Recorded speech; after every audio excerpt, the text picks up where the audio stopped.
ایک دفعہ کا ذکر ہے۔ ایک خوبصورت گاؤں میں ایک چھوٹا لڑکا علی رہتا تھا۔ علی کو جانوروں سے بہت پیار تھا، خاص طور پر پرندوں سے۔ ایک دن علی کو ایک زخمی طوطا ملا۔ علی طوطے کو گھر لے آیا اور اس کی دیکھ بھال کرنے لگا۔ چند دنوں میں طوطا ٹھیک ہو گیا۔ اچانک طوطا بولا، شکریہ علی۔ علی حیران رہ گیا کہ طوطا بات کر سکتا ہے۔ طوطے نے اپنا نام مٹھو بتایا۔ مٹھو اور علی بہترین دوست بن گئے۔ مٹھو علی کو مزیدار باتیں سناتا تھا۔ ایک دن گاؤں میں خطرہ آیا۔ ایک چور رات کو گھروں میں گھسنے لگا۔ مٹھو نے چور کو دیکھ لیا۔ مٹھو نے زور سے آواز لگائی، چور چور۔ علی اور گاؤں والے جاگ گئے۔ چور پکڑا گیا۔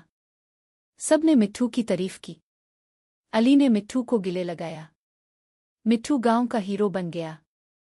سبق: نیکی اور دوستی ہمیشہ کامیاب ہوتی ہے۔